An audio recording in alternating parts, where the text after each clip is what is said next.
I'm going to address what briefly has changed since the beginning of this week that gives us optimism that this will come to a fruitful conclusion before the end of the week. First of all, as a result of the House action, there were a lot of communications with folks to find out what would be necessary to get more House members to vote for the package, and there were a couple of suggestions that were pretty prominent. One of which has been addressed by Chris Cox, the Chairman of the Securities and Exchange Commission, which refines how the mark-to-market rules are applied in a way that should substantially help, according to a lot of the folks that we've talked to. And that's important to a lot of House members.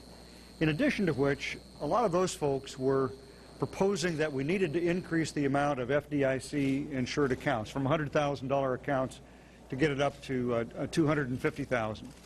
And that is the change that's in the legislation that we will be voting on tonight, in addition, of course, to adding it again to the package that overwhelmingly supported the Senate 93-2, extending various tax provisions for the benefit of both businesses and individual Americans, especially related to the AMT.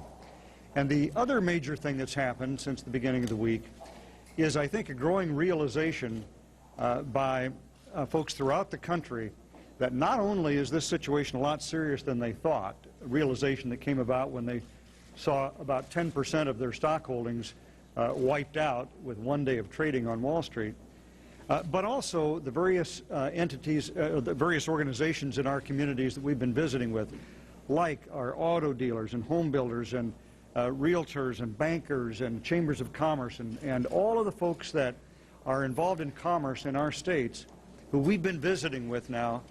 have almost uniformly come back and said, you've got to get this done because we are beginning to feel the tightening of credit in our own communities. And when that begins to happen, when real folks in real communities begin to feel this tightening of credit so that business can't be